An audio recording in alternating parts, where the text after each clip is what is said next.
can't get much better than South Florida weather in the wintertime. I mean, it's sunny, it's only 75 degrees, no humidity, pretty perfect. Well, before we get into the poker in this session, something very, very weird happened to me 2 days ago at the poker table that I've got to tell you guys about.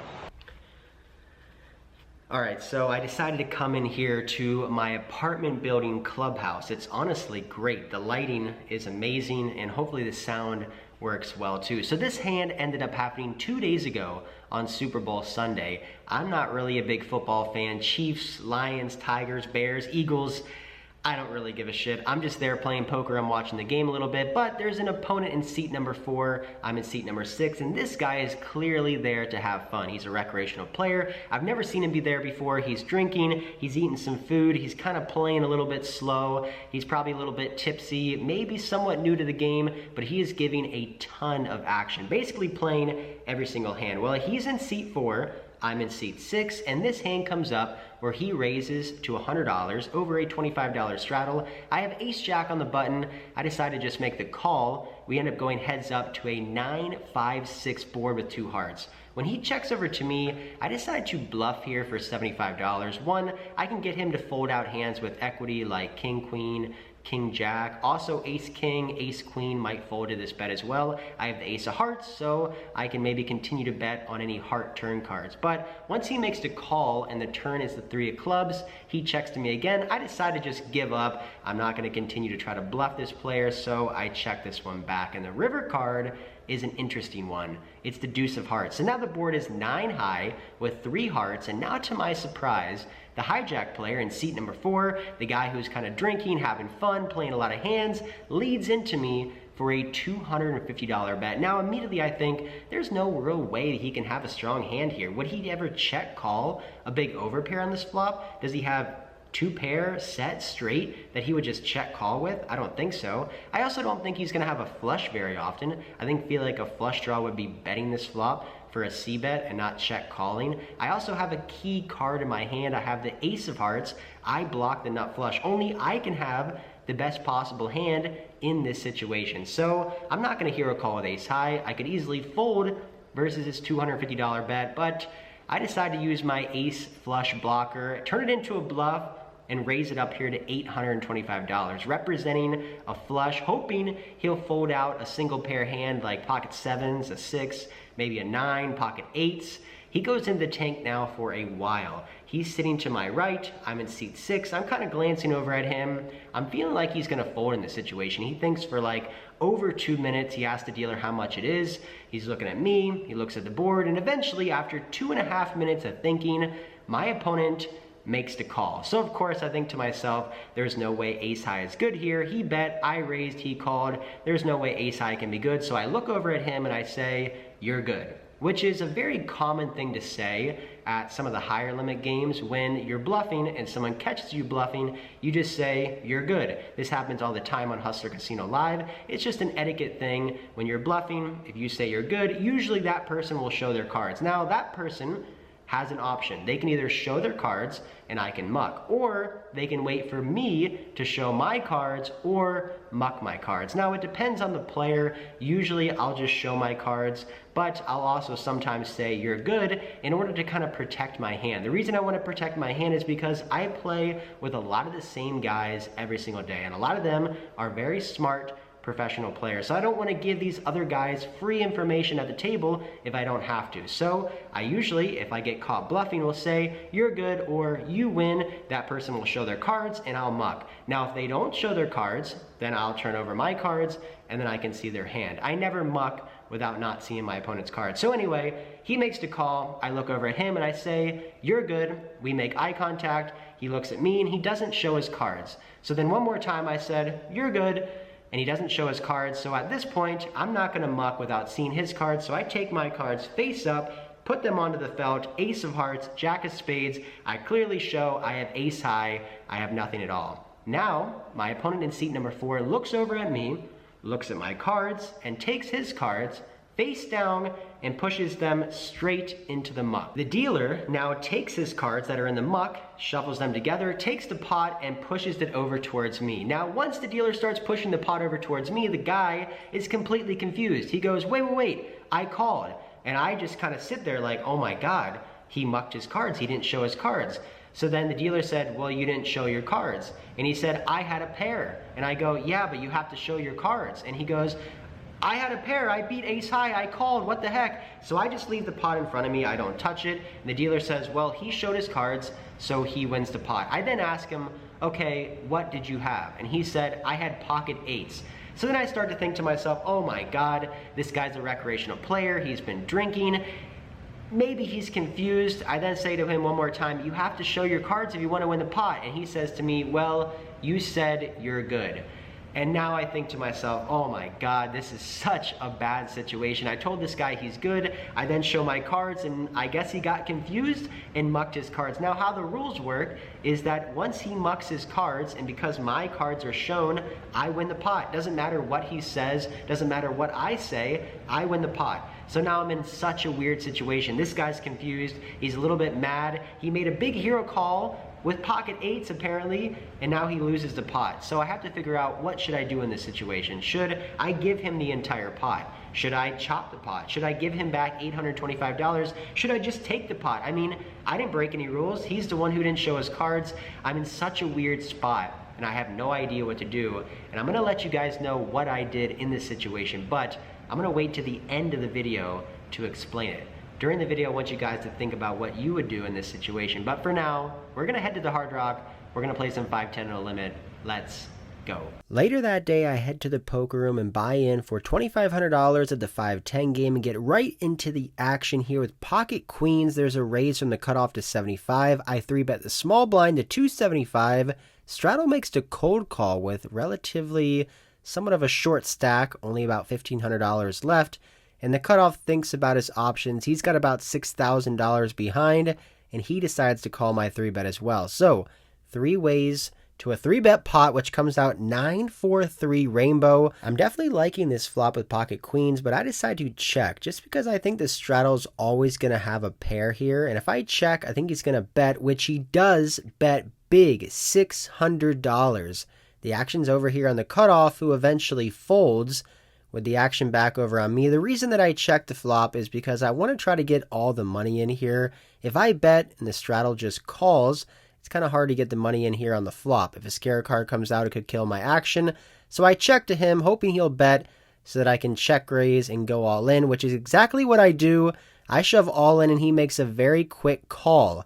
He asked me once or twice, and at 5-10, I've just been running out the board one time. So we're going to the turn and the river, which is a queen, giving me top set. The river's a 9, giving me a full house. I show the queens, and they are good. My very first pot here at the Hard Rock, I end up almost doubling up in a massive pot, making a full house, winning over $4,000 here. I'm not going to lie, guys, this February has been going very bad. I think before this session, I was down like $12,000 or $13,000, which isn't that many buy-ins, but it still hurts to be down that much. So it's nice to come away with a nice win starting off here. And we call a raise with pocket sixes, and the very next hand we flop a set on Jack 6-3 2 clubs.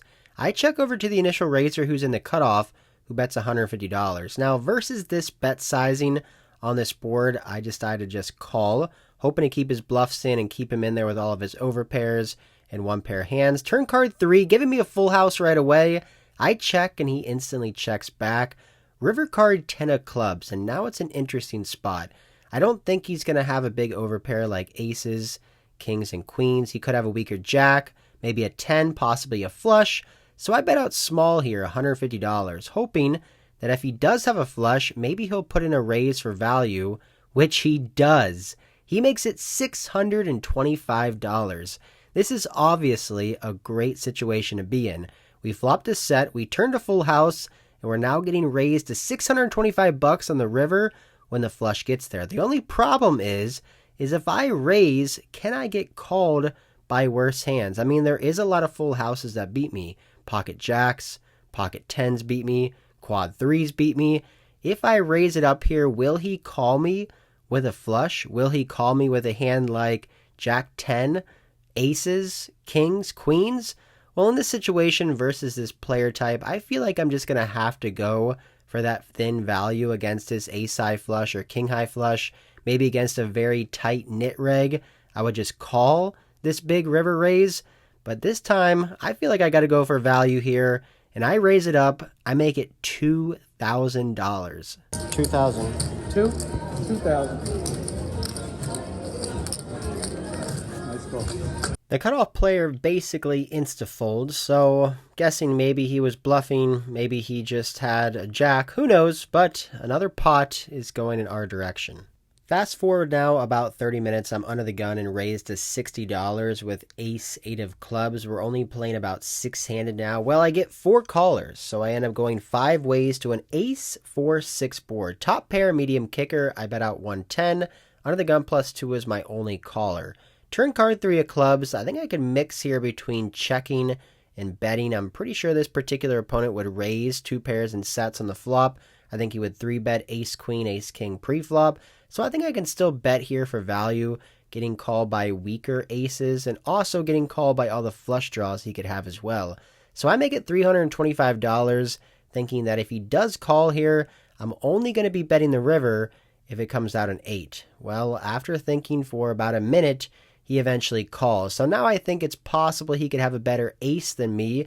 Going to the final card, which is the 5 of spades. Now it's a one-liner straight to any 7 or any deuce. I slow down and check. He instantly checks behind. I show ace 8 and he shows ace 10 for top pair, slightly better kicker, and we end up losing this one. I already know in this next hand there's going to be a ton of Monday morning quarterbacks. Well, I'm in the straddle with pocket queens. There's a limp under the gun for 25, a call for 25, another call for 25, and then a very, very tight pro in the big blind races to $175. Now, in this situation, I think a 3-bet is just always the best option, but I decide to mix it up here and decide to call.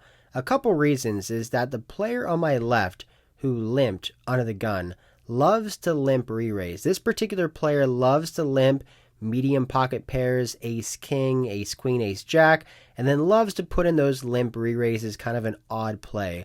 Well, I see that he limps under the gun, so I think it's possible he could be trying one of these limp re-raises. And the player who is in the big blind who raised to $175 is super tight and gives me a ton of respect.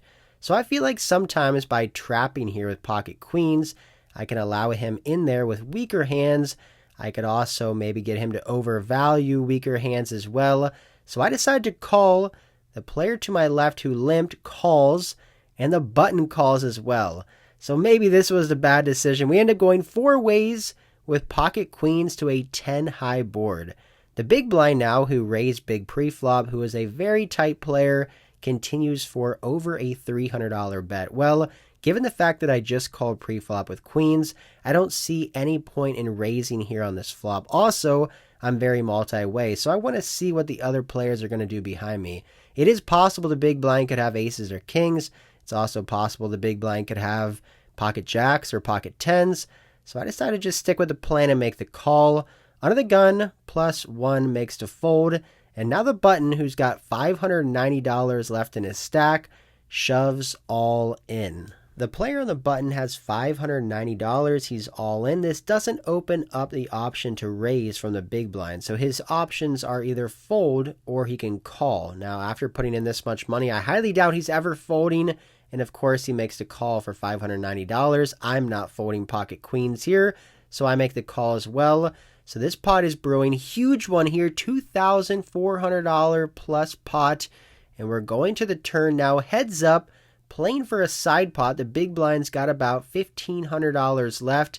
And we see a pretty awful turn card of the ace of diamonds. Now, I actually think the big blind's going to be checking over to me a lot of the time. But he decides to jam all in. Oh my God, this is a gross spot. He's all in for about $1,600. The pot's over $2,400. Can we call here with pocket queens? Are we ever good in this situation? I just don't think he's ever going to have an ace the way he played this hand. I mean, would he really c-bet ace-king or ace-queen into 3 people on a 10-high board? I just feel like he would just be checking that hand a lot of the time. Would he go all in here with pocket jacks? I don't think so. It's very possible he could have aces, pocket 10s. I don't know. I decide to fold. And now they're going to the river here. And this is an interesting one. It's a jack. And I look over my opponent in the big blind and he shows pocket jacks. Oh my God. So I was ahead pre-flop. I was ahead on the flop. I was ahead on the turn. But my opponent hit a set on the river to win this massive pot. I honestly don't really know what the big blind was doing, going all in there on the turn when the ace came. I guess he was just hoping I had a 10 that would call, or he just felt like the pot was too big to check. But we end up losing the minimum here with pocket queen somehow. Alright, that was a crazy one. Well, with king queen of spades, I raised to 60 and a very tight-knit small blind Euro player makes it $300. I feel like I'm going to have to defend here against these guys, even though they are fairly nitty, and his 3-bet range is probably very tight, full of big pocket pairs, ace-queen, ace-king, hands that are dominated against me. I have to call here, see a flop. My hand is just too strong, so that is what I decided to do. We're heads up to queen, jack, 5, 2 diamonds. Top pair, king kicker. Could be good, could be bad. My opponent continues for $150, and I make the call. Turn card 3 of spades, and now he continues for a $350 bet. Now, my queen isn't looking too good versus this double barrel range. I mean, it's definitely possible he could be double barreling here with a hand like ace-king, possibly a hand like ace-10, but he can still have aces, kings, pocket jacks, ace-queen. I can't fold yet, though, so I make the call. River card, 8 of diamonds, front door flush gets there. 9-10 gets there for a straight as well, and the small blind continues for a third bet of $1,000. When the small blind bets $1,000 on this river, he's pretty polarized to having a set or a flush or a bluff. I don't think he's going to have 9-10 very often for a straight. I don't think he's going to be betting this sizing with a hand like ace-queen or kings.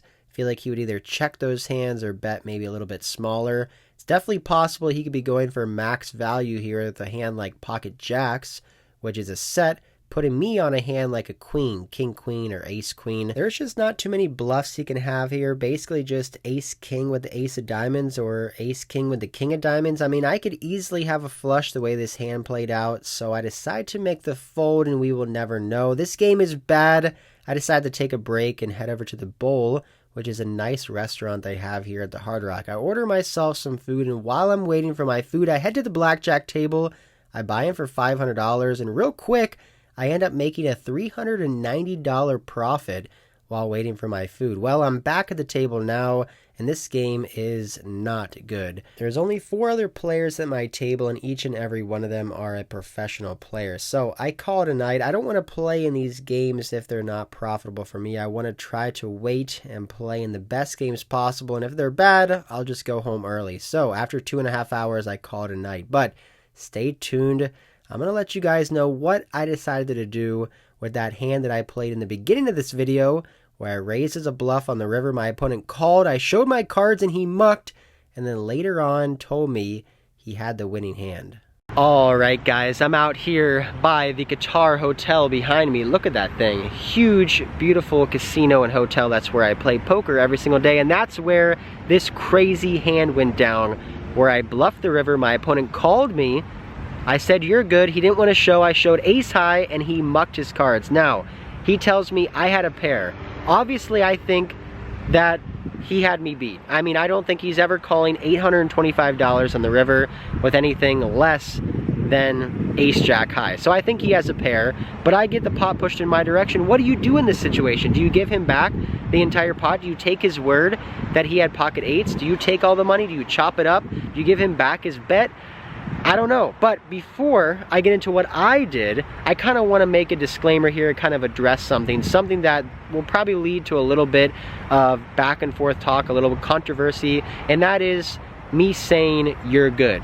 Now, if you don't play 5-10, if you play 1-2 and 2-5, poker etiquette is not that big of a deal. Poker etiquette is basically non-existent at the 1-2 level. You can hit and run, you can talk bad to the fish, you can berate people, you can do all sorts of shitty things at 1-2 and 2-5 because the player pool is so big it doesn't really matter. But as you go up in stakes, 5, 10, 10, 25, 50, 100, 100, 200, the player pool gets smaller and poker etiquette starts to mean a little bit more. Now, one poker etiquette thing is that if you get caught bluffing and you say you're good, usually the other guy just shows his hand. This happens all the time on Hustler Casino Live. It's a smaller group of people. Poker etiquette is more of a thing for them. So if Nick Vertucci bluffs the river and Mariano calls and Nick says you're good, Mariano's not going to make him show his cards. He's just going to put his cards over. Now, the reason that people like me and a lot of other high stakes guys say you're good or you got it and don't want to show their cards is because, one,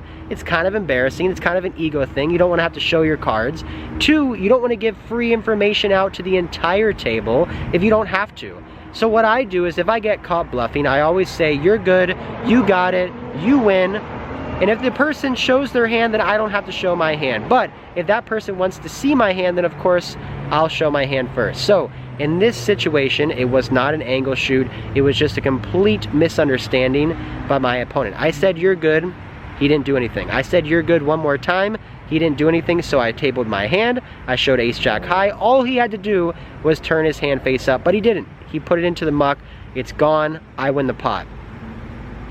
I decided after all this to just chop the pot up. I just said, look man, do you want to chop it up? And he was still kind of confused. He was like, but I had the best hand. I had pocket eights, and someone else at the table said, you should take that deal. That's a very good deal. And I think it's also a good deal as well. I mean, I obviously, you know, get a little bit back here because if he would have showed his hand, I would have lost. But he gets a lot back too because he made a huge mistake. He didn't show his cards. He made a huge mistake and I could have just won that entire pot. So I think chopping it up is fine. I feel like that's the most fair thing to do. I felt better about it afterwards. Also, he was a recreational player, never seen him before. He was drinking, and I think I possibly could have confused him a little bit with my "you're good" statement. He maybe just thought he didn't have to show. I don't know. I don't feel bad about saying you're good. I think that's a pretty common thing for people to say. So I don't feel bad about that. And the reason that I ended up chopping it up with him is just because he's a new player. I want him to have a good time. I don't want him to not want to play poker again because something like this happens. It's only $1,000. So I asked the dealer, can you chop up the pot? The dealer said, no, I can't chop it up. You won. So I ended up having to chop it up and give it to him off the table. But that's what I ended up doing. It was $1,000. We chopped it up. I don't know. It's a weird situation. Looking back now, maybe I should have just kept the pot because I never saw his cards. But I feel like it was the right thing to do, just to chop it up. But let me know what you guys think. That is it for this one. Until next time, I'll see ya.